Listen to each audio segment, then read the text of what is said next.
Everyone, this is me Nidhi Gupta, your English coach. कैसे हैं मेरे प्यारे प्यारे बच्चों कंग्रेचुलेशंस। आज से आप लोग अपना स्पोकन इंग्लिश का जो जर्नी है वो मेरे साथ में स्टार्ट कर रहे हैं। आज हमारा सेशन 1 है और ऐसे ही आपको काफ़ी सारे सेशंस मिलने वाले हैं जिसके थ्रू आप अपनी स्पोकन इंग्लिश को इम्प्रूव कर सकते हैं, अपनी स्पीकिंग इंग्लिश एबिलिटीज़ को बढ़ा सकते हैं। और ये सिर्फ आपको स्पोकन इंग्लिश में ही नहीं, मतलब कि स्पीक में ही नहीं, रीडिंग एंड राइटिंग में भी बहुत ज़्यादा बेनिफिट करेगा। आपको वो एक्टिविटीज़ जो मैं बताती हूँ फॉलो करनी है, जो टिप्स एंड स्ट्रैटेजीज मैं बता रही हूँ वो आपको फॉलो करनी है एंड इन सेशंस को देखना है। सेशंस को एक दिन में एक ही देखिएगा क्योंकि ये जो रिकॉर्डिंग्स आपको मिलने वाली हैं, आप ऐसा बिल्कुल ना करें कोई भी बच्चा कि मैंने एक दिन एक सेशन देखा और उसी दिन सारे सेशंस देख के बिंज वॉचिंग कर ली, कोई फायदा नहीं होगा क्योंकि ये एक स्किल है बेटा। ध्यान से समझे सब लोग मेरी बात। English is a skill, English speaking, spoken English is a skill. English एक सब्जेक्ट है और इसको बोलना एक स्किल है किसी भी लैंग्वेज को सीखने के लिए। अगर मैं आपसे कहूँ कि चलो फ्रेंच सीखते हैं, जर्मन सीखते हैं, तो आप मुझे बताइए क्या आप एक ही दिन में किसी पर्सन के 20-25 लेक्चर्स को देखकर अपने आप को इन लैंग्वेजेस में वेल वॉश कर सकते हैं? क्या आपको वो सीखने आ जाएंगे? Obviously not. आप नहीं बोल सकते सब इन सब्जेक्ट्स को, इन लैंग्वेजेस को, राइट? क्यों? Because it needs time, it takes time to understand the vocab, to understand the process। अपने ब्रेन को ट्रेन करना पड़ता है ना। तो मैं बहुत बार इस जो है फ्रेज का इस्तेमाल करूंगी when I will be teaching you this, train your brain। तो अपने ब्रेन को ट्रेन करना पड़ेगा और ब्रेन को ट्रेन करने का मतलब है कि उसमें समय लगेगा। तो हमारा सेशन जब खत्म हो जाएगा, ये जो सेशन से ये खत्म हो जाएंगे, इसके बाद में भी आपको ही लगे रहना है उन एक्टिविटीज़ एंड उन ट्रिक्स के साथ में जो मैं आपको इन सेशंस में सिखाऊंगी, तब जाके आप अपनी स्पोकन इंग्लिश में इम्प्रूवमेंट देख पाएंगे। ठीक है? तो कोई भी बच्चा इसको एक दिन में ना देखे, आपको एक एक सेशन एक एक दिन देखना है। जहाँ मैं गैप बोलूँ वहाँ गैप भी देना है। अगर मैंने 1 वीक का गैप दिया तो 1 वीक का गैप दीजिए, फिर उन सेशंस को देखिए। अगर आप इन चीज़ों को फॉलो करते हैं, रूल्स को फॉलो करते हैं, मैं आशा करती हूँ कि हर बच्चा बहुत ज़्यादा इम्प्रूवमेंट अपने अंदर देखेगा। आज का सेशन एक इंट्रोडक्टरी सेशन रहेगा। तो मैं आपको सबसे पहले तो समझाऊंगी कि आज के सेशन के अंदर जो प्लानर है जो हम लोग फॉलो करने वाले हैं थ्रू आउट दी सेशंस क्या होगा, कितनी टोटल क्लासेस आपको मिलने वाली हैं और इन क्लासेस में आप किस दिन कौन सा टॉपिक पढ़ने वाले हैं। ठीक है? इसके बाद में मैं आपको 1 वीक एक प्लानर दूंगी जो आपको अपने लिए फॉलो करना है। प्लानर में कुछ ट्रिक्स होंगी, टिप्स होंगी, एक तरीके का प्रोसेस होगा जो आप डेली अपने लिए फॉलो करेंगे। एक्टिविटीज़ होंगी जो आपको डेली करनी ही करनी है, 15 मिनट की एक्टिविटी। ठीक है? तो ये एक चीज़ जो आज हम लोग डिस्कस करने वाले हैं। इसके अलावा लास्ट में मैं आपको सिखाऊंगी हाउ टू इंट्रोड्यूस योरसेल्फ, और आपको अपना इंट्रोडक्शन बेसिकली किसी को अगर देना है तो वो आप कैसे दे सकते हैं। चाहे तो आप एक बच्चे हैं, स्कूल गोइंग स्टूडेंट हैं, कॉलेज गोइंग हैं, प्रोफेशनल हैं, है ना, आप किस तरीके से अपना इंट्रोडक्शन किसी को देंगे, उसके लिए फ्रेजेस। देखिए ध्यान दीजिएगा, इंग्लिश में जब आप बोलना सीख रहे हैं या किसी भी लैंग्वेज में जब आप बोलना सीख रहे हैं, इसके जो 2 पिलर होते हैं वो होती है grammar and vocab.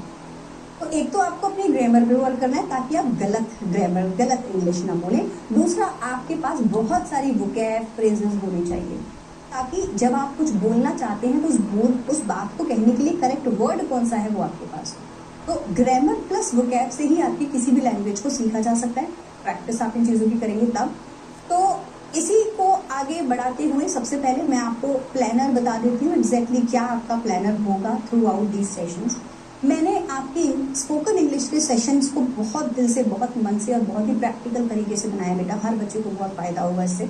For example, सबसे पहले जो हमारे 6 सेशंस होंगे वो ग्रामर के ऊपर होंगे, ग्रामर फॉर स्पोकन इंग्लिश। और इसमें हम सारी ग्रामर नहीं सीख रहे, ग्रामर की क्लासेस कराने बैठेंगे नहीं, आपकी स्पीकिंग स्किल्स को डेवलप करना है ना। तो यहाँ पे कौन कौन सी स्किल्स काम आती हैं, कौन कौन सी ग्रामर के टॉपिक्स काम आते हैं और वो हम कैसे यूज़ करें। फॉर एग्जाम्पल, इंट्रोडक्शन तो आज मैं आपको बता ही रही हूँ। ठीक है? रोड मैप हो गया आपका पूरे कोर्स का।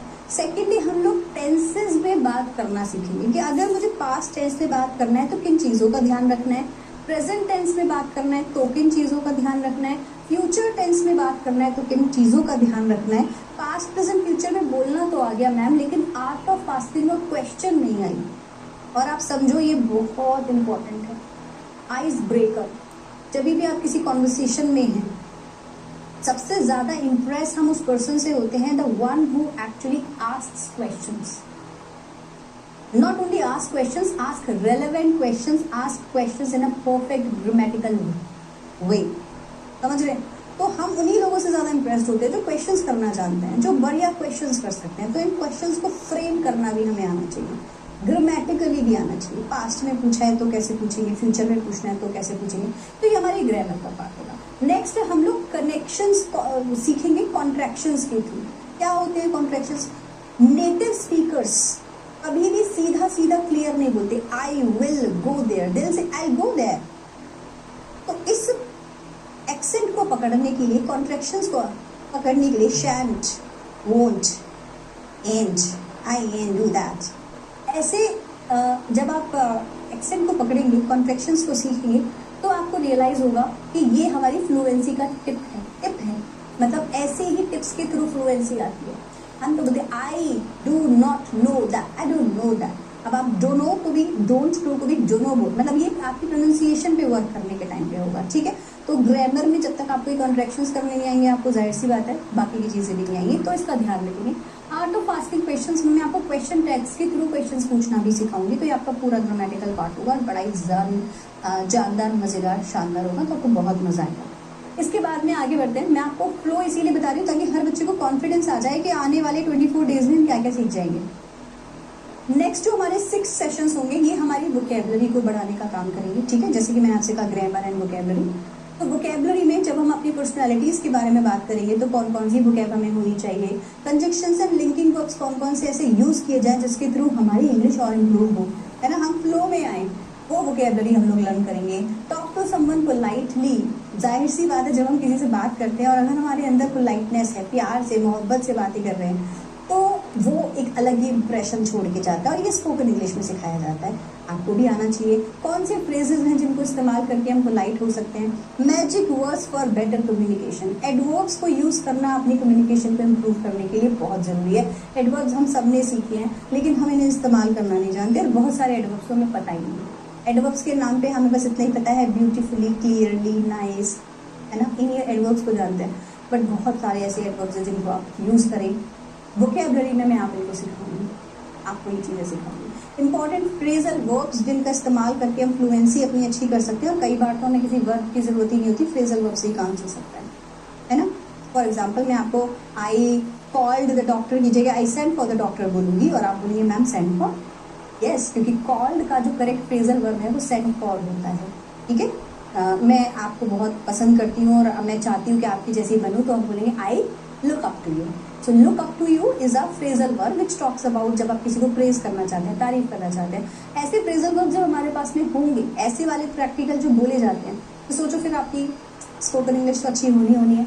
इन फ्रेजल वर्ब्स की हम लोग प्रैक्टिस करेंगे। इसके अलावा डेली वे में जिन इडियम्स एंड प्रोवर्ब्स को हम इस्तेमाल कर सकते हैं उनकी भी मैं आपको प्रैक्टिस कराऊंगी। तो ये जो 6 सेशंस होंगे हमारे, ये हमारे वोकैब बेस्ड होंगे जो हमारी इंग्लिश को इम्प्रूव करेंगे। देखो ध्यान रखना, मैं 24, 50, 100 लेक्चर्स के अंदर भी पूरी इंग्लिश को इनकलकेट नहीं कर सकती। ऐसा हो नहीं सकता कि ये सारे सेशंस आप करें और आपकी इंग्लिश बहुत अच्छी हो जाए। ये एक रोड मैप है, इनके ऊपर बिल्डिंग आपको बनानी है। तो जो बच्चा जो जो चीज़ें मैंने सिखाई हैं इसको इम्प्रूव करेगा, इम्प्रोवाइज करेगा और अच्छे से खुद से भी प्रैक्टिस करेगा, तो उसकी इंग्लिश में तो इम्प्रूवमेंट दिखने ही दिखने। और अगर आपको लगता है कि मैम इतना करके हो जाएगा, थोड़ा सा करके कभी कुछ नहीं होता, राइट? चलिए नेक्स्ट जो हमारा 6 डेज का टारगेट रहेगा वो फ्लुएंसी के ऊपर रहेगा। बी अ फ्लुएंट स्पीकर इस सेक्शन का नाम होगा, ठीक है? तो जब हम फ्लुएंसी की बात करेंगे तो हम वहां पर सीखेंगे ग्रीटिंग्स एंड रिस्पॉन्सेज। पहले तो दूसरों को ग्रीट कैसे करना है, और अगर दूसरे ने हमें कहा है तो हमें कभी कभी होता है ना, कोई हमें कुछ बोल के चला जाता है और हमें रियलाइज ही नहीं होता कि हमें रिप्लाई में क्या बोलना था और हम डर जाते हैं। तो ऐसे रिप्लाईज हमें आने चाहिए। डिस्क्राइबिंग थिंग्स अराउंड अस, आपके आसपास की चीज़ों को डिस्क्राइब करना। जैसे मान लीजिए किसी से बात कर रहे हैं तो आपको आना चाहिए तो क्या हो रहा है, जनरली क्या चल रहा है, इसके बारे में बात करना। तो इसके लिए जो वोकैब है उसको इस्तेमाल करके अपने आप को स्पोकन इंग्लिश में ट्रेन करेंगे। How to express your feelings and imaginations, तो फीलिंग्स को एक्सप्रेस करना मुझे आना चाहिए। कहते हैं ना भाई, किसी की फीलिंग्स को कोई समझ ही नहीं पाता, आपको एक्सप्रेस करनी आती है, जो कोई समझेगा। तो कौन सी वोकैब है जो उसमें इस्तेमाल होगी, इसके बारे में प्रैक्टिस करेंगे। Effective ways to talk about your strengths, ये देखो इंटरव्यूज में पूछा जाता है आपकी स्ट्रेंथ क्या है, और लोग क्लूलेस होते हैं, उनके पास वोकैब ही नहीं होती अच्छी, way of talking about your strength ही नहीं उनको पता होता, और वो ही करके वापस आ जाते हैं, इंटरव्यू में रिजेक्ट हो जाते हैं। इन चीज़ों के बारे में हम लोग को प्रैक्टिस करने की बहुत ज़रूरत है। कुछ फॉर्म्स याद करेंगे, बी, बीन, और इनको यूज़ करेंगे, इंग्लिश में यूज़ करेंगे, रिटन में नहीं, इंग्लिश में बोलते टाइम यूज़ करेंगे। जब आप इन वर्ड्स को यूज़ बहुत करते हैं ना, बीन, तो लगता है कि आप एक फ्लुएंट स्पीकर हैं, आपको सच में इंग्लिश आती है ना। अब आप खुद ही सोचिए, आपने अपनी पूरे दिन में आज इंग्लिश में बीन को कितनी बार बोला, जबकि आप इसको 50-60 बार तो ऐसे ही बोल सकते थे। आपको पता होना चाहिए कि कहाँ बोला जाएगा। नाउ बेसिक्स में we will talk about speak fluently with causative verbs. Causative verbs हमारी इंग्लिश का 30-40% हिस्सा डेली इंग्लिश में यूज कराती है, बट हम उन्हें यूज नहीं करते। क्या होती है पॉजिटिव वर्ब्स? आधे बच्चों को तो यही नहीं पता होता। पॉजिटिव वर्ब्स को किस तरीके से अपनी स्पोकन इंग्लिश फ्लुएंसी में काम में लेना है, वो हम लोग इस सेशन के अंदर सीखेंगे। लास्ट ये आपके 6 डेज है बेटा, जिसके अंदर हम लोग कम्युनिकेशन के बारे में बात करेंगे, ठीक है। क्योंकि spoken English is a different thing, communication is a different thing. मुझे इंग्लिश आ गई लेकिन मुझे कम्युनिकेट करना ही नहीं आता, है ना। तो वो कम्युनिकेशन सीखने के लिए मैंने जो लास्ट के 6 सेशंस हैं वो लगाए हैं, जिसमें हम लोग 15 एडवांस इंग्लिश फ्रेजेस सीखेंगे वर्क प्लेस डेली सिचुएशंस में यूज करने के लिए। Important tips to improve your pronunciation पे बहुत सारे ट्रिक्स बताऊंगी जो आपकी प्रोनाउंसिएशन अच्छा करेंगे। How to improve your body language, जब आप किसी से बात कर रहे हैं तो आपकी बॉडी लैंग्वेज कैसी होनी चाहिए उसके बारे में बात करेंगे। 7 tips for fluency in communication, कुछ ऐसी कम्युनिकेशन टिप्स जो आपकी फ्लुएंसी को स्ट्रॉन्ग करेंगे उसके बारे में बात करेंगे। इंटरव्यूज क्रैक अगर आप कर रही हैं, करेंगे 12th में जाने के बाद, आगे आप लोग एग्जाम्स देंगे तो उसके बारे में कुछ डिस्कशंस करेंगे। कॉमन मिस्टेक्स यू मेक, ये तो आपका सेशन नंबर 1 होना चाहिए, बट मैं इसको सेशन नंबर लास्ट इसीलिए देती हूँ क्योंकि जब हम सब कुछ सीख जाते हैं तो हमें लगता है हम तो बहुत बड़े होशियार बन गए हैं, लेकिन लास्ट में हमें पता चलता है कि बहुत सारी मिस्टेक्स थी जो हम करते हैं, वो हम इस सेशन के अंदर क्लैरिफाई करेंगे, ठीक है। तो आई होप मैंने आप लोगों को पूरा प्लानर समझा दिया है किस तरीके से सेशंस होने वाले हैं। बहुत ही पावरफुल सेशंस रहेंगे, ऐसा बिल्कुल नहीं होगा कि बहुत ही लेंथी सेशंस होंगे, छोटे छोटे सेशंस हैं, क्योंकि मेरा काम है बताना और आपका काम है प्रैक्टिस करना। तो आइसबर्ग थ्योरी को फॉलो किया जाएगा। मैं आपको 10% टिप बताऊंगी और बाकी 90% मेहनत आपको खुद करनी है, राइट। तो मैं लीड कर सकती हूँ आपको, लेकिन सीखना और प्रैक्टिस करना तो आपका काम है। मैं तो नहीं ऐसे आपके साथ बोल सकती, है ना, प्रैक्टिस करनी है आपको। चलिए अब बात कर लेते हैं उस एक्टिविटी की जिसके बारे में मैंने आपसे कहा था। मैं आज आपको सेशन हमने आपको बता दिए, कल हम लोग प्रेजेंट पास्ट फ्यूचर ऐसे एक करके शुरू करेंगे, ठीक है। टेंसेस नहीं सीखेंगे, बोलना कैसे है ये सीखेंगे। आज की क्लास में सबसे पहले तो आप लोगों के लिए एक्टिविटी आज से ही शुरू करनी है। तो मैं जिस भी दिन बच्चा ये क्लास देखेगा, जरूरी नहीं है पहले दिन ही आप लोग ये सारी क्लासेस देखना शुरू कर दें, हो सकता है कोई बच्चा आज देखे, कोई कल देखे, कोई एक हफ्ते बाद देखे। जिस भी दिन आपने ये सेशन देखना शुरू किया है, आपको एक 1 वीक का प्लानर है जो मैं आपको दे रही हूँ, इसको फॉलो करना है और अपने आप को असेस करना है आपने कितना डिफरेंस आया। अगर आपने 1% डिफरेंस भी आया तो आपको ये जो प्लानर है इसको फिर से 1 वीक फॉलो करना है। फिर से अगर आपको 1 या 2% फायदा मिला तो फिर आप इसको फिर से फॉलो करेंगे। कुल मिला के आपको आज से इस प्लानर को फॉलो करना ही करना है, क्योंकि मैं जानती हूँ कि आप में इम्प्रूवमेंट होगी। प्लानर आपसे कहता है 4 एक्टिविटीज हैं जो आपको पूरे दिन में करनी है 15-15 मिनट, ठीक है। Activity number 1 is about reading. आपको क्या करना है बेटा, हैबिट डालनी है रोज 15 मिनट रीड करने की, 15 मिनट्स, 20 मिनट्स, ठीक है। ये आपको मैंने एस्टीमेट दिया है, तो ऐसा नहीं होता कि मैडम जो है 15 मिनट हो गए और बंद करो, नहीं। आप थोड़ा और एक्स्ट्रा पढ़ना चाहें तो पढ़ सकते हैं। मेरा मतलब बस इतना है कि 15 मिनट्स आपको कम से कम रोज रीडिंग करनी है।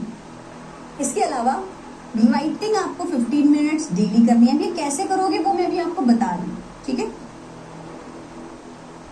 इसके अलावा स्पीकिंग आपको 15 मिनट करनी है रोज, लिसनिंग भी आपको करनी है 15 मिनट रोज। अब इनको करने की प्रोसेस समझो, ठीक है। इंग्लिश में ही करना है, जाहिर सी बात है। जितनी भी चीजें मैंने आपको बोली हैं ये आपको इंग्लिश लैंग्वेज में करनी है। कैसे करोगे, कैसे रीड करोगे, कैसे राइट करोगे, कैसे स्पीक करोगे, इनकी प्रोसेस समझो। सबसे पहले रोज आपको 15 मिनट के लिए रीडिंग करनी है सुबह सुबह।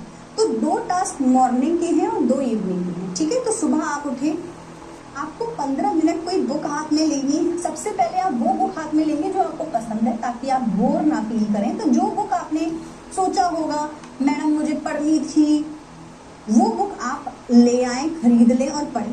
फिजिकल बुक का ज़्यादा असर होता है। फिर भी आपको लगता है कि मैम बहुत पैसा खर्च हो रहा है, 50-60 रुपये में आपको कोई भी बुक मिल जाएगी। वैसे मतलब जो कॉपीड वर्जन्स होते हैं बुक्स के 100 रुपये में तो बहुत मिल जाते हैं, कोई भी क्लासिक मिल जाएगी।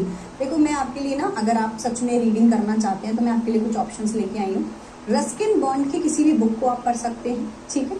1000 स्प्लेंडिड सन्स, काइट रनर, ये बहुत अच्छी अच्छी बुक्स हैं इनकी। खालिद हुसैनी की आप चाहें तो इन्हें पढ़िए। थोड़ा वोकैब आपको हो सकता है लगे कि वैसे बहुत अच्छी वोकैब है, इसीलिए मैं आपको अनीता देसाई की कोई बुक पढ़ना चाहें पढ़िए। All chemist by polo Coelho, बहुत अच्छी बुक है, आपको इंस्पायर भी करेगी, मोटिवेशन भी देगी, ये मोटिवेशनल बुक है, ठीक है।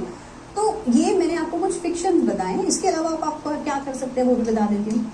इसके अलावा आप नॉन फिक्शन में आर्टिकल्स पढ़ सकते हैं। क्या पढ़ सकते हैं? आर्टिकल्स। आर्टिकल्स कहाँ मिलेंगे?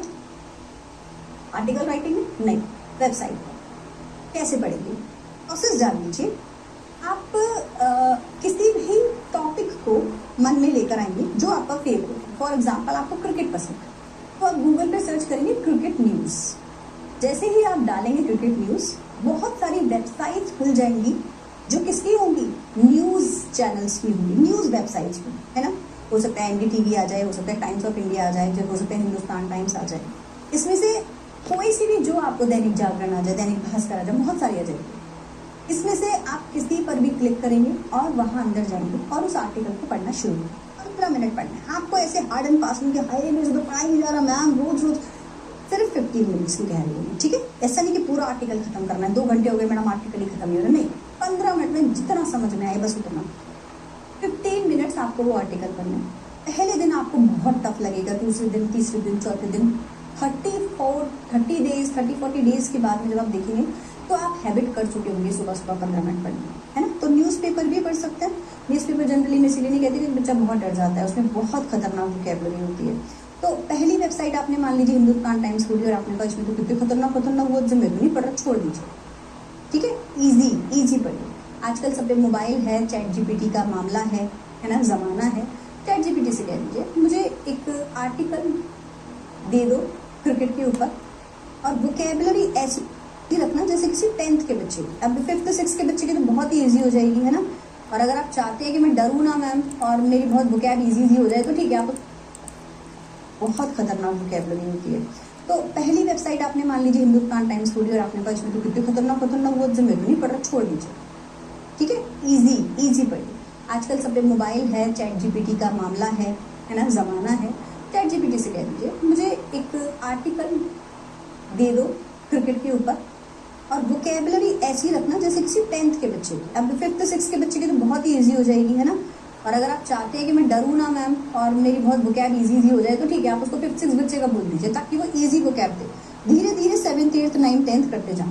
ये एक ईजीएस्ट तरीका है जो अब अवेलेबल है, तो मैंने आपको बता दिया है ना, पहले अवेलेबल नहीं होता था। ऐसा भी आप कर सकते। एम है आपको 15 मिनट इंग्लिश में पढ़ाना, या बस, ठीक है। एक आपकी 15 मिनट की एक्टिविटी खत्म। इसके तुरंत बाद 15 मिनट की आपको एक और एक्टिविटी करनी है। 15 मिनट की एक और एक्टिविटी करनी है जिसको हम कहेंगे स्पीकिंग एक्टिविटी। आपने जितना भी पढ़ा था वो आपको 15 मिनट के लिए बोलना है। अब यहाँ पे एक थ्योरी काम करती है, उस थ्योरी को ध्यान से सुनिए। इसको कहते हैं हंगर की थ्योरी। आप किसी भी खाने को कब खाना पसंद करते हैं, या आपको कब वो टेस्टी लगता है? जब आपको भूख लगी होती है तब, या जब आपको भूख नहीं लगी होती है तब। फॉर एग्जाम्पल मान लीजिए किसी के घर में छोले चावल बने, ये मैं बेसिक जनरल सबको पसंद ही होंगे ऐसा अज्यूम करके ले रही हूँ, बाकी आप कोई भी अपनी फेवरेट डिश सोच। वो आपको और ज़्यादा फेवरेट कब लगेगी? जब आपको बहुत तेज भूख लगी होगी, आप सुबह उठे और आपने कुछ नहीं खाया और मम्मी ने आज सीधे लंच दिया है 2 बजे, तब आपको वो बहुत टेस्टी लगेगी। या आपका पेट फुल था, जस्ट अभी खाया, मम्मी ने कहा ले तेरे फेवरेट छोले चावल, अब आप उनको खाना पसंद करें, तो आप बोलेंगे मैम ऑब्वियसली जब भूख लगेगी तब। तो ये भूख अपने दिमाग में जगानी है बेटा। कैसे होगा? जब हम इन स्किल्स को फॉलो करेंगे। रीडिंग, राइटिंग, स्पीकिंग, लिसनिंग, ये हमारी इनपुट आउटपुट डिवाइसेस होती है कम्युनिकेशन की, जिसमें से 2 इनपुट होती है और 2 आउटपुट होती है। Reading and listening input devices होती हैं, writing and speaking output devices होती हैं। जब मैंने आपको बोला स्पीकिंग, इसका मतलब है अब आपको आउटपुट देना है, जो इनपुट लिया उसका आउटपुट देना है। तो आपने क्या पढ़ा, आपने कंप्यूटर में क्या हार्ड डिस्क डाली या क्या उसके अंदर पेन ड्राइव डाली, तो क्या कंटेंट डाला, अब आपको वो स्क्रीन पे दिखाना है। बिल्कुल वैसे ही आपने अपने ब्रेन में अभी भी क्या थॉट्स कंटेंट डाला, अब आपको उसको बाहर निकालना है स्पीकिंग के थ्रू, मुंह के थ्रू, है ना। तो ये एक आपकी इनपुट डिवाइस और एक आपकी आउटपुट एक्टिविटी आपको काम करनी है। तो जब आप 15 मिनट बोलेंगे, हंगर थ्योरी का क्या हुआ, हंगर थ्योरी बताओ, आप अभी बोल रहे थे ना हंगर हंगर, ये क्या है। तो देखो क्या होता है, मैंने आपको कोई वोकैबुलरी याद करने को कहा, ले बेटा 5 शब्द याद कर ले, आप उनको कभी याद नहीं कर पाएंगे, भूल जाएंगे बार बार, क्योंकि कोई हंगर ही नहीं है दिमाग में। अब जब मैंने आपसे कहा बोल के दिखा बेटा, अब आपको भूख लगेगी इसकी शब्दों की। मैम वर्ड्स ही नहीं आ रहे मुंह में, how to speak, I don't know what to speak, I don't have words in my, I know everything, I don't have words in my mind, I have read everything, I don't have words in, it's okay, feed your brain, go and read again. This is the activity. If you feel like you don't know what to say, go to the paragraph again and read what you said. Now this time when you will read, your brain is hungry, it will eat those words, it will understand those words, it will want to learn those words without much efforts. Why? Because it's hungry. You see, आपने इसको काम पे लगा दिया, इसको भूख लगी, बोला वर्ड्स कहाँ है, बोला ले ही रहे वर्ड्स, तो ये देखेगा ना इस बार वर्ड्स को, तो ये बहुत अच्छे से वर्ड्स को लर्न करेगा एंड डेफिनेटली फिर आपको वो वर्ड समझ में आने लगेगी। Look and then speak, then look and speak. जब तक ये ना बोले डोंट लुक, बोलते जाओ, इसने कहा ओ नहीं समझ आ रहा, क्या क्या क्या क्या क्या, look and then speak. So 15 minutes. देखो कोई भी एक्टिविटी आपके लिए बोरिंग ना बने, लेथार्जिक ना बने, स्ट्रेनस ना बने, आप थक ना जाओ, इसीलिए सिर्फ 15 मिनट, ठीक है। तो आपकी सेकेंड एक्टिविटी में मैंने क्या सिखाया आपको वो जो आपने पढ़ा उसको बोलना है। अब ये काम आप 2 तरीके से कर सकते हैं। किसी फ्रेंड को बोल दीजिए, भाई बहन मेरी बात सुन, मैं बताता हूँ मैंने क्या पढ़ा, उसकी भी भला हो जाएगा, है ना, क्योंकि वो इंग्लिश सुनेगा आपसे। जेमिनाई में लाइव फीचर अवेलेबल होता है, जिसके अंदर आप मोबाइल में जेमिनाई से बोलिए मैं कुछ बोल रहा हूँ तो मुझे बताना मैंने सही बोला, गलत बोला या जो वो प्रैक्टिस आप कर सकते हैं, ठीक है। 2 चीज़ें मैंने आपको बताई। तीसरा, आप चाहें तो अपनी बात को रिकॉर्ड कर सकते, मोबाइल में रिकॉर्ड करिए और फिर खुद की लैंग्वेज, ये सबसे बेस्ट है, क्योंकि जब हम अपनी बात को रिकॉर्ड करके सुनते हैं तो आपकी एक और एक्टिविटी अनलॉक हो जाती है, जिसको हम कहते हैं लिसनिंग एक्टिविटी, ठीक है। क्योंकि अपनी ही बात को रिकॉर्ड करके सुनना है और गलतियाँ निकालनी है, ये काम 15 मिनट करना है, शाम को, इवनिंग में, नॉट मॉर्निंग में। मॉर्निंग में आप एग्जॉस्ट हो जाओगे 2 एक्टिविटीज करने के बाद, तो रात को सोने से पहले आपको या तो किसी पॉडकास्ट को सुनना है, या आप जेमिनाई से, जो मैंने आपको बोला ना गूगल जेमिनाई की ऐप है, मोबाइल में डाउनलोड कर लीजिएगा, ब्लू कलर का लाइव उसमें सेशन आने लगता है, तो उससे कहिए 10 मिनट के लिए कुछ बोल, किसी भी टॉपिक पे ऐसे बोल, वो बोले जाएगा, आपको सिर्फ सुनना है इंग्लिश में, ठीक है। कोई नॉर्मल PDF रीडर निकाल लीजिए, वहाँ से सुनिए, कुछ भी करिए, कोई न्यूज़ सुनिए, पॉडकास्ट सुनिए, बहुत ऑप्शंस। अगर मैं यही सभी बताने लगी कि कौन कौन से ऑप्शंस अवेलेबल है, फिर तो फ़ायदा ही क्या है बेटा, बहुत ऑप्शंस अवेलेबल है, पॉडकास्ट ऐप्स हैं बहुत सारी, जहाँ लोग आते हैं स्टेज पे बातें करते हैं, बहुत ऑप्शंस आपको मिलेंगे, ठीक है। तो इन ऐप्स पे जाइए, इन पॉडकास्ट को डाउनलोड करिए, यूट्यूब पे खोल लीजिए, किसी का प्रियंका चोपड़ा की मैं भी आपको सेशंस में बताया करूँगी, मैं किन किन लोगों से बहुत ज़्यादा इंस्पायर हूँ, the one who speak so great, तो आप प्रियंका चोपड़ा की स्पीच निकाल लीजिए, है ना, नडेला की, सत्यम नडेला की स्पीच निकाल लीजिए, बहुत सारे लोग आपको मिलेंगे जो बहुत अच्छा बोलते है ना, इंदिरा नूई की स्पीच निकाल लीजिए, इनकी स्पीचेस सुना करिए, कोई भी आपको जो पसंद है, जो इंग्लिश में बोल रहा है उसकी कोई स्पीच निकाल लीजिए, उसको सुनिए। अभी तो आपके पास इतना कॉन्टेंट है इंटरनेट पे, तो क्या ही कहें, हमारे टाइम पे तो बहुत था। Listen to those people, 15 minute को सुनना है, बस सुनना है। ऐसा कैसे हो सकता है मैम, इतना आरामदायक टास्क तो आप नहीं देंगी, तो बस इसी चीज़ को आपको 15 मिनट लिखना है। तो जैसे स्पीकिंग एक इनपुट डिवाइस, रीडिंग एक इनपुट डिवाइस होती है और स्पीकिंग एक आउटपुट डिवाइस होती है, बिल्कुल वैसे ही लिसनिंग एक इनपुट डिवाइस होती है और राइटिंग एक आउटपुट डिवाइस होती है। तो आपने जो भी सुना उसको 15 मिनट के लिए आपको लिखना है। इसको आप 3-4 तरीकों से लिख सकते हैं। तरीका नंबर 1, आप उसको समराइज कर सकते हैं कि मैंने क्या सुना।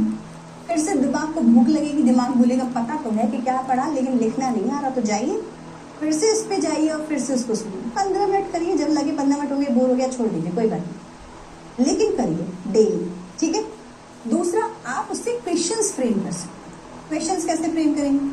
मान लो प्रियंका चोपड़ा ने बताया, when I was in Los Angeles I used to feel a lot of difficulties while talking to people over there because they had a great accent and I was not able to understand what exactly they're trying to say, and that's why I had a bad time working with the Hollywood actors and so and so and so. What was the problem Priyanka Chopra was facing? Question number 1.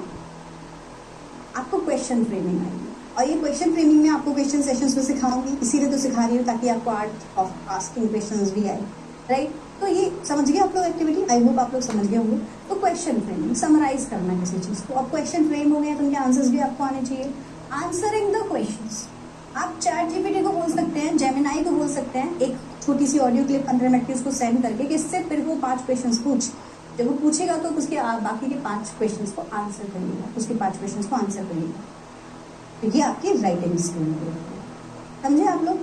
तो इस तरीके से आपको चारों activities करनी है। इनमें कुछ आपको सजेशंस दिए गए हैं कि कैसे कैसे आप इम्प्रूव कर सकते हैं अपनी इन चीज़ों को, लेकिन आपको कुल मिला के चारों चीज़ें करनी है। For example writing, do not exercise at night before going to bed, write a summary, story writing, diary entry, और भी चीज़ें जो आप कर सकते हैं। समझ रहे हैं? ऐसा नहीं है कि सिर्फ आपको वही लिखना है जो आपने सुना है, वो तो मैंने आपको ऑप्शन दिया है। कभी आप डायरी एंट्री लिखिए, कभी आपको हैबिट होनी चाहिए। इस सबका गोल क्या है वो मैं आपको बताती हूँ। जो भी चीज़ें मैं आपको बता रही हूँ उसके लिए मेरा एक ऑब्जेक्टिव है, वो ये है कि I want you to consume all literature in English language only. क्योंकि देखो, जब आप अपने दिमाग को खाली छोड़ देते तो वो तो सारी लैंग्वेजेस में देखिए, हिंदी, इंग्लिश, मराठी, जो भी उसकी लैंग्वेज उसको पसंद आएगी वो उसमें सुनना पसंद करेगा। आपको उसको ट्रेन करना है, आपको इसको कहना है कि देख मैं तेरे को जो शब्द दूंगा, तो देखो बोलते हैं ना, इंसान जो खाता है वही होता है ना, जैसा अन्न वैसा मन। सुनिए आपने line, same goes with the language. What ever vocabulary and kind of content you feed to your brain, listen to me very very carefully guys, whatever content and vocabulary you feed to your brain, the same it is going to produce। जो आप इसे सिखाएंगे या वही बोलेगा। बिल्कुल एक छोटे बच्चे में आपने नोटिस किया होगा, 1 साल का 2 साल का जो बच्चा होता है उसको बोलना तो आता नहीं है, पर वो सुन तो सब रहा है, लेकिन जैसे उसके वोकल कॉर्ड्स काम करना शुरू करते हैं वो बोलना शुरू कर देता है, और आप सरप्राइज हो जाते हैं कि इसको ये क्या बोल रहा है, देखो why was he speaking, because he was listening. हमने उसको वही कंटेंट फीड कराया। अब ये तो आप भी मानेंगे कि आप 6 महीने के किसी बच्चे को अगर लेकर आते हैं और 2 साल में आप उसको जो लैंग्वेज बुलवाना चाहें वो बोल सकते हैं। शर्त है, शर्त क्या है? शर्त ये है कि वो वही लैंग्वेज सुनेगा जो वो बोलना चाह रहा है। अगर आप उसे जापानीज सिखाना चाहते हैं तो वो जापानीज के सॉन्ग सुनेगा, जापानीज की पोएम सुनेगा, आपके मुंह से भी जापानीज निकलनी चाहिए, सारी एक्टिविटीज जापानीज में ही होनी चाहिए। तो 2 साल बाद जब वो बोलेगा तो वो जापानीज ही बोलेगा। क्या हुआ यहाँ पे साइंस काम की कंटेंट कंज्यूम करने। तो whatever content you consume the same you are going to produce, simple. तो जो टास्क आपको ये 15-15 मिनट के मिला के 1 घंटे का दिया गया है वो इसीलिए दिया गया है ताकि आपके दिन में कम से कम 1 घंटा तो ऐसा हो जब आप इंग्लिश कंज्यूम करें। बाकी टाइम तो आपको पता ही आप कौन सी लैंग्वेज बोलते हैं, है ना। सो ये फोर्सफुली हमको 1 घंटा करना पड़ेगा। Use English to English dictionary, very very important. I want you to use English to English dictionary only now. तो आप मान लीजिए कोई डिफिकल्ट इम्पेडिमेंट नहीं पता क्या मीनिंग है, हिंदी नहीं ढूंढनी, इंग्लिश ही ढूंढनी। आज के समय में चैट जीपीटी ने आपका काम इतना आसान कर दिया है बेटा, आप उसको कहिए मुझे 5th क्लास के बच्चे के हिसाब से बता इम्पेडिमेंट का मीनिंग क्या है, तो वो आपको वैसे ही एग्जीक्यूटिव का मीनिंग क्या है मेरे को बहुत ही सिंपल लैंग्वेज में बता, तो वो इतने बच्चे की लैंग्वेज में आपको वो बताएगा, लेकिन हिंदी नहीं बोलेगा, हिंदी नहीं आनी चाहिए बीच में कहीं भी। अगर आप ऐसा करते हैं तो आपको अपने डिफिकल्ट थॉट्स को इजी वे में बोलना आ जाएगा। And learning English is not learning difficult vocab, no. Speaking in good, having good communication, speaking in English can be done with very easy, simple words as well. बस flow होना चाहिए आपकी बात में। राइट। तो वो तो इजी लैंग्वेज से भी आ सकता है। डिफिकल्ट वर्ड्स आपका मन है तो आप सीखिए, वो क्या आपको डिफिकल्ट एडवांस सीखनी है आप सीखिए, लेकिन वो कोई कंपल्शन नहीं है कि आपको सीखनी है, नहीं भी आती तो काम चलेगा। I hope this is clear. Don't look for exact words, be creative. कभी भी किसी भी वर्ड को बोलने के लिए कोई एग्जैक्ट वर्ड ढूंढने की कोई जरूरत नहीं है। क्रिएटिव हो, अलग अलग टाइप के वर्ड्स आपके पास होंगे, आप उनको इस्तेमाल करिए। ऐसे नहीं होता कि मेरे को तो वही वर्ड चाहिए, वही आना चाहिए, वो क्या लिखा था वही लिखना है। जैसे मान लीजिए आपने किसी चीज को रीड किया और आप राइट के टाइम वही नहीं, उसका सिंपलेस्ट वर्जन ढूंढो ना भाई, इजी वे में अपने हिसाब से बोलो और क्रिएटिव बोलो, तभी तो वोकैब आपकी मतलब थोड़ी वैरायटी ऑफ वोकैब आएगी। वही वर्ड थोड़ी लिखना है जो सुना है, और भी तरीके होते हैं चीज़ों को बोलने के, उस तरीके से यूज करिए। क्रिएटिव बनना है basically. Very very important, do not miss 15 minutes reading in the morning. Reading has तो इस तरीके से ये जो मैंने आपको टास्क दिए हैं, इन दोनों का आप बहुत ज़्यादा ढंग से ख्याल रखें बेटा। पहला हमने आज प्लानर किया, उसके बाद में मैंने आपको डेली रूटीन 15-15 मिनट जो आपको करना है उसके बारे में बताया। ध्यान रखेंगे, हर बच्चा इस 15 मिनट के रूटीन को ज़रूर फॉलो करेगा। ठीक, चलिए अब हम लोग आज एक लास्ट सेक्शन है, क्योंकि आज क्लास शुरू करी है तो ऐसे नहीं होना चाहिए मैम आई और टास्क देके चलेगी, कुछ सिखाया नहीं। सिखाया तो बहुत कुछ है, लेकिन आज हम लोग इंट्रोडक्शन सीखेंगे। ठीक है, तो मान लीजिए मैं एक लड़का हूँ, एक लड़की हूँ, और मुझे अपना इंट्रोडक्शन किसी को देना है, तो आज से मैं इसकी प्रैक्टिस करूँगी। तो आपकी जो स्पीकिंग एक्टिविटी जो होगी ना मॉर्निंग में, आप चाहें तो इंट्रोडक्शन भी उसमें बोल सकते हैं किसी दिन अपना, है ना, तो ये भी आपके प्रैक्टिस का काम होगा। क्या होता है अपना introduction? A powerful self introduction helps new people learn the most essential details about, आपके बारे में जितनी भी इंपॉर्टेंट चीज़ें हैं वो लोगों को पता चलती हैं। So this is a chance for you to showcase your skills and talent. तो आप किसी इंटरव्यू में अगर आपसे किसी ने कहा आप बताइए अपने बारे में, मेरा नाम राहुल है, इतना नहीं बताना है, वो आपके पास चांस है अपने आप को शो करने का, टैलेंट दिखाने का। तो जितना अच्छा क्रिएटिव आप अपना इंट्रोडक्शन बनाएंगे, उतना ज़्यादा चांसेस हैं कि आपको पसंद किया जाएगा, चाहे इंटरव्यू जा रहे हैं, चाहे किसी को इम्प्रेस करने जा रहे हैं, कुछ भी जा रहे हैं। ठीक है, so a well structured and strong interview has the power to leave a long lasting and positive impression. तो आपका जो इंट्रोडक्शन है बेसिकली बहुत अच्छा होना चाहिए। इस बूस्ट योर कॉन्फिडेंस ऑल्सो। तो देखो होता क्या है कि मान लीजिए आप किसी के पास गए और आपने इंट्रोडक्शन में ही घपला कर दिया, तो अब आपका कॉन्फिडेंस ही लूज हो जाएगा बहुत ज़्यादा, और आप बोलना नहीं चाहिए। लेकिन मान लो आपने एक दमदार 2 मिनट का कॉन्फिडेंटली अपना इंट्रोडक्शन ले लिया ना, ऐसा कॉन्फिडेंस आता है ना बेटा कि बस मज़े आ गए। जैसे कि इंटरव्यूज़ में आप इंट्रोडक्शन अगर अच्छा दे दें तो आपकी पूरी कन्वर्सेशन बहुत अच्छी जाती है। तो इसीलिए इंट्रोडक्शन पे बहुत ज़्यादा काम करने की ज़रूरत है। ठीक है, कैसे शुरू करें? सबसे पहले greeting, by greeting the person और audience to whom you are introducing yourself with a smile on your face. तो सबसे पहले ग्रीटिंग, क्या क्या ऑप्शन है हमारे पास ग्रीटिंग में? आप बोल सकते हैं hello sir, hello ma'am, good morning. Timing का थोड़ा ध्यान रखेंगे, 12 बजे तक गुड मॉर्निंग बोला जाता है, वैसे तो 11 से 12 नून होता है, लेकिन फिर भी आप मॉर्निंग बोल सकते हैं। 12 के बाद 5 बजे तक या 4 बजे तक आप गुड आफ्टरनून बोलिए। इवनिंग में 5 बजे से लेकर 8 बजे तक मेजरली हम गुड इवनिंग कहते हैं। और लास्ट में सोने तक का जो टाइम है आपका रात को, और सुबह 5 बजे तक कभी भी अगर आप बाय कर रहे हैं किसी को तो आप गुड नाइट बोलिए। अब इसमें एक बहुत ही मेजर चेंज है, उसका आप ध्यान रखिए। मान लीजिए आप किसी के घर में 9 बजे घुसे, तो आप जाके उनसे गुड नाइट नहीं बोल सकते, क्योंकि गुड नाइट जो है वो बाय बाय करने का ग्रीटिंग होता है। ठीक है, बाय बेसिकली जब हम डिपार्ट कर रहे होते हैं, तो ये एक तरीके का डिपार्ट करने वाला ग्रीटिंग होता है। ठीक है, मैं यहाँ लिख देती हूँ, डिपार्ट ग्रीटिंग है ये। तो जब हम बाय करेंगे तभी गुड नाइट बोलेंगे। अब ये जो गुड नाइट है, अगर हम 7 बजे भी किसी के घर से जा रहे हैं तो भी आप गुड इवनिंग थोड़ी बोल के जाएंगे। गुड इवनिंग जब हम मिलते हैं तब बोलते हैं, गुड नाइट जब हम जाते हैं तब बोलते हैं। तो ये छोटी सी एक जो पॉइंट है वो आपको याद रखनी है कि आप 7 बजे भी किसी के घर से जा रहे हैं, क्योंकि सोने का टाइम है ना, तो आप गुड नाइट कर ही जाएं। 8 बजे, 9 बजे, 10 बजे, 2 बजे, 4 बजे, जब भी जा रहे हैं। Same goes for the good evening, चाहे आप 8 बजे मिल रहे हैं, चाहे 7 बजे, चाहे दिन में 4 बजे किसी से मिल रहे हैं। अब 4 बजे तो नहीं, ऑब्वियसली वो तो गुड मॉर्निंग ही हो गया, जाहिर सी बात है, लेकिन रात में अगर आप किसी से मिलते हैं तब गुड इवनिंग ही बोलिए, गुड नाइट नहीं बोलिए। ठीक है, तो ये छोटी सी चीज़ का हम ध्यान रखेंगे। तो ग्रीटिंग के टाइम पे हम सबसे पहले तो किसी को गुड नाइट, गुड इवनिंग कहते हैं। फिर एक बहुत ही मेजर तरीका होता है किसी से बात करने का, उसको कहते हैं ग्रैटिट्यूड, जब हम किसी को थैंक यू बोलना चाहते हैं। ठीक है, तो जब हम किसी से थैंक यू कहना चाहते हैं तो हम कैसे कहते हैं? जैसे मान लीजिए आप स्टेज पे अपना इंट्रोडक्शन दे रहे हैं या किसी इंटरव्यू में दे रहे हैं, मैं आपको वैसा सिखा रही हूँ, ठीक है। तो आप कैसे बोलेंगे, सबसे पहले ग्रेटिट्यूड बोलेंगे, thank you for allowing me to introduce myself. सबसे पहले तो जैसे मान लीजिए आपके इंटरव्यूअर ने आपसे कहा बताओ आप कौन, या आपके टीचर ने कहा जाओ स्टेज पे इंटरव्यू हो, तो आप बोलेंगे thank you for allowing me to introduce myself, ठीक है। तो इन लाइनों को आपको याद करना पड़ेगा। Thank you for giving me this chance और opportunity to speak in front of you. आप सबके सामने बोलने के लिए मुझे जो अपॉर्चुनिटी मिली उसके लिए बहुत बहुत शुक्रिया। It's my pleasure to introduce myself. मेरा प्लेजर है बोलना, मतलब इनमें से कोई भी एक लाइन आप बोल सकते हैं, मैंने ऑप्शन दिए हैं आपको। I like to, hi everyone, good morning, I like to introduce myself in front of you all. ऐसे कुछ फ्रेजेस आप लोगों को आनी चाहिए, इनको आप लिख लें, बोलें, रोज इनको बोलने की प्रैक्टिस किया करें ताकि आप अपने इंटरव्यू के या अपने स्टेज परफॉर्मेंस में तैयार हो। इसके बाद में आप अपना नेम एंड प्लेस बोलना शुरू करेंगे। For example, hello my name is Ramesh, Rahul, Nitin, है ना, और आई एम, आप क्या करते हैं अब आप यहाँ बताना शुरू करेंगे। जैसे कि I am a student, I am a commerce student, I am an art student, I am a science student, I am BTech student. आप जिस भी फील्ड में हैं वो आप बताएंगे। आई एम फ्रॉम, आप बता दीजिए आप कहाँ से हैं।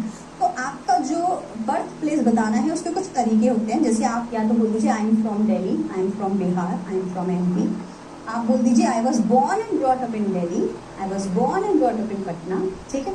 या फिर आप बोलिए I was born in Bihar and raised in Delhi. पैदा तो बिहार में हुआ था, फिर पेरेंट्स दिल्ली शिफ्ट हो गए थे, तो मैं दिल्ली में रहता हूँ। ये कुछ तरीके होते हैं, आप अपने आप को एक्सप्रेस कर सकते हैं, अपनी ओरिजिनलिटी बता सकते हैं कि आप कहाँ से हैं बेसिकली, है ना। सो इन फ्रेजेस को लर्न करिए। I was brought up in, I was born in Patna and brought up in और रेज्ड इन दिल्ली, ठीक है। I was born and brought up in Delhi, तो मैं बॉर्न भी वहीं हुआ, ब्रॉट अप भी वहीं हुआ, या फिर आई एम फ्रॉम दिल्ली, जैसे भी आपको ठीक लगे आप कोई भी फ्रेज यूज कर सकते हैं, ठीक है। अब देखो यहाँ पे एक चीज आपको बतानी है कि जब हम नेम और प्लेस की बात करते हैं ना, तो हम वहाँ पे माई सेल्फ बहुत यूज करते हैं, जिसको आपको इस्तेमाल नहीं करना है। My self, Nidhi Gupta, wrong. Hello everyone, thank you for allowing me to give my introduction in front of you all. It is a great opportunity. I would love to talk a bit about me. I am Nidhi Gupta. ऐसे बोलिए, ठीक है। And I am born and brought up in Delhi, ठीक है। I am from Delhi, ऐसे बोलिए। चलिए, अपनी फैमिली के बारे में आप बताना चाहें तो वहाँ आप बता सकते हैं। देखो, सिबलिंग्स एक शब्द होता है जिसका आप इस्तेमाल कर सकते हैं, इसका मतलब ब्रदर एंड सिस्टर्स होता है, ठीक है। आपके अपने जो ब्रदर सिस्टर होते हैं, तो आप बताएं we are 7 members in our family, ठीक है। In my family apart from my parents, मेरी फैमिली में मेरे पेरेंट्स हैं, apart from my parents I have 3 siblings, तो मेरे 3 भाई बहन और हैं, 2 are sisters, 1 is brother। ये तब जब आप पर्सनल कुछ डेटा दे रहे हैं, हमेशा तो नहीं देंगे ना, हो सकता है आपको कुछ और डेटा देना हो, ऑफिस का डेटा देना हो, कॉलेज का डेटा देना हो, तो ये उसके हिसाब से आपको चेंज करना है, ठीक है। तो ये स्टूडेंट्स के लिए है ये वाला, जब हम अपनी स्पीच पे दे रहे होंगे।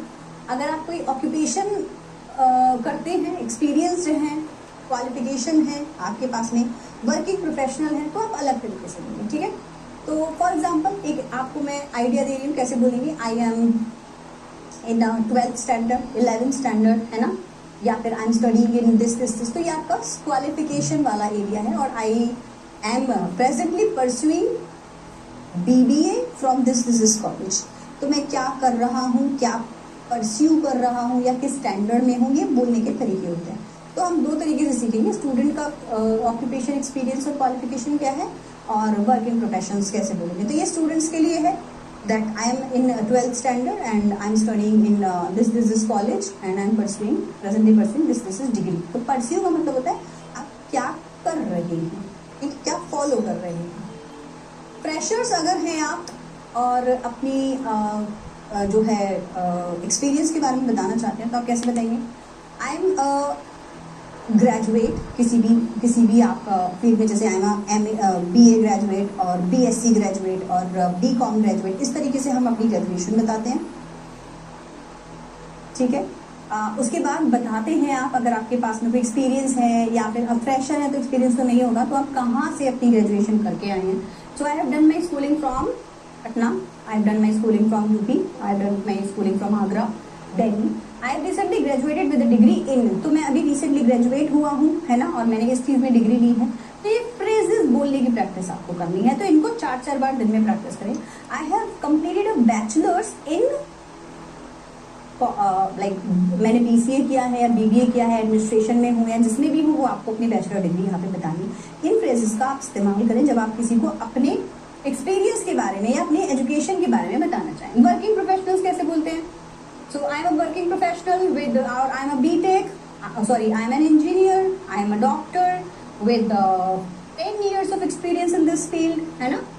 I have worked as a surgeon for the past 5 years. past as a surgeon का काम करना हूँ. My domain experience is in let's say आप अकाउंट्स के फील्ड में अगर आप कुछ करते हैं, है ना, टैक्स में कराते हैं कुछ, या सीए हैं, तो आप अपना डोमेन बताएंगे. डोमेन माने आप किस में एक्सपर्टीज हैं. तो my domain expertise in accounts, ठीक है. या लैंग्वेज, मैं लैंग्वेज टीचर हूँ तो मैं अपना लैंग्वेज बताती हूँ, लिंग्विस्टिक्स, लैंग्वेज, लिटरेचर, राइट. तो ये तरीके होते हैं प्रोफेशनल्स के लिए कुछ स्टार्ट अपनी कॉन्वर्सेशन में बोलने के लिए, स्मार्ट फ्रेजेस बोलने के लिए, ताकि आप थोड़े स्मार्ट लगे, अच्छी तरीके से अपने आप को एक्सप्रेस करना सीखें. तो tell me about yourself के अंदर हम इंट्रोडक्शन सीख रहे हैं. अपनी हॉबीज के लिए आप क्या बोलेंगे? I am an artist, I enjoy producing and sharing digital art. तो आजकल तो ये बहुत ही फेमस है, आप डिजिटल आर्ट इंस्टाग्राम पे बना रहे हैं, तो बोलेंगे I love enjoying, I enjoy sharing and producing digital arts. I love painting, photography, I love listening to music, it makes me calm and focused to my work place. कुछ phrases आप याद कर लें. I am an enthusiastic writer, I spend most of my time in reading different forms of poetry, fiction. आपके पास में होने चाहिए लैंग्वेज. जब आपसे कोई पूछे ना what do you do for your in your pass time, मान लीजिए आपसे किसी ने पूछा खाली समय में क्या करते हो, तो आप बोलेंगे I am an enthusiastic reader, I spend most of the time in reading different forms of poetry, fiction, non fiction और ह्यूमर काइंड ऑफ बुक्स, है ना. या फिर I enjoy going out with friends and visiting different museums and galleries in my spare time. ऐसे आप बढ़िया बढ़िया लगेगा जब बोलिए, ठीक है. अपनी स्ट्रेंथ के बारे में बात करते हैं. I believe my strength is my attitude and positive nature. I know how to be calm and composed in any new and difficult situation. जब भी आपसे कोई आपकी स्ट्रेंथ पूछ रहा है ना, तो वो ताकत का अंदाजा नहीं लगा रहा, वो जानना चाहता है कि डिफिकल्ट सिचुएशंस में आप कैसे बिहेव करते हैं. तो आप वहाँ अपने काम एंड कंपोज नेचर की बात करें और बताएं कि मैं किस तरीके से अपने आप को काम एंड कंपोज रखता हूँ जब कोई डिफिकल्ट सिचुएशन आती है. Very very important way to express yourself in front of anyone. My strength is my willingness to take on new challenges. क्या नए चैलेंजेस को लेने में, क्या परफेक्शन दिखाने में आपका इंटरेस्ट है? तो ऐसे आंसर जब आप देते हैं किसी इंटरव्यूअर के सामने या फिर किसी पर्सन के सामने, तो वो इम्प्रेस हो, ऐसा हो ही नहीं सकता. एम क्या है बहुत पूछते हैं, तो बोलेंगे I believe my passion lies in, my passion lies इन, मैं ऐसा मानता हूँ कि मेरा पैशन अकाउंट्स में है, मेरा पैशन बिजनेस में है, मेरा पैशन टीचिंग में है ना. And I want to pursue it as a career. So I believe that my passion lies in teaching and I believe and I want to pursue it as a career, right? चलिए, my short term goal is to excel this and that's why I'm learning this. तो मेरा short term goal ये है, मैं ये करना चाहता हूँ. My short term goal is to find a platform to expand my career and grow with the organization. तो आप जिस ऑर्गेनाइजेशन में काम कर रहे हैं आप वहाँ बताइए. मेरा शॉर्ट टर्म गोल है कि मैं खुद भी तरक्की करूँ और ऑर्गेनाइजेशन भी ग्रो करे मेरे साथ साथ. इम्प्रेस हो जाता है इंटरव्यू, राइट. चलिए, तो बच्चों आज समराइज में कर दूं अगर आपको, तो सबसे पहले हमने आज आपको प्लानर आपका पूरा दिखाया है जिसके बारे में हमने प्रैक्टिस करी. 1 वीक प्रैक्टिस सेशंस मैंने आपको दिए हैं जो आपको प्रैक्टिस करने हैं. एंड इंट्रोड्यूस योर सेल्फ के बारे में हमने काफ़ी अच्छे से डिटेल्ड वे में आज डिस्कस किया, ठीक है. तो आशा है कि जिन फ्रेजेस को आपको सिखाया गया था, ठीक है, learn these phrases please please please. जितने भी इंट्रोडक्टरी फ्रेजेस मैंने आपको सिखाए हैं, देखो मैंने यहाँ लिख के दिया, आपने उनको पढ़ लिया, कुछ नहीं बदलेगा जब तक आप इनको बोलेंगे नहीं. Keep on repeating these words. कितना अच्छा लगता है जब आपसे कोई पूछे कि आपका एम क्या है, आप बोलते हैं I believe that my interest lies in painting and I want to pursue it as a career in future. Wow, the way of communicating your thoughts is wonderful. तो आप अपनी नॉर्मल बातें बोलिए, बहुत अच्छे से कह सकते हैं. किसी ने पेंटिंग करने का मन है यार, तो मैं सोच रहा हूँ पेंटर बन जाऊंगा, उसी चीज़ को आपने जब पहले बोला तो वो बहुत ही इफेक्टिव लगी. और उसी चीज़ को आपने जब नॉर्मल लैंग्वेज, ठीक है अच्छा बढ़िया है, करते रहते हैं पेंटिंग, तो बहुत लोग भी कर लो, अच्छी बात है. The way you speak something, है ना, that determines how effective your words are going to be. लोगों को आपकी बात सुनने में कैसी लगेगी, डिपेंड करता है आपने उसको बोला कैसे है. चलिए, तो इसी के साथ में आज का सेशन हम लोग ऑफ करते हैं. कल हम लोग फिर से मिलेंगे नए सेशन के साथ में. एक दिन में एक ही सेशन देखिएगा. इसी के साथ में मैं लेती हूँ विदा. Bye bye everyone, take care, will see you in the next class. Tata.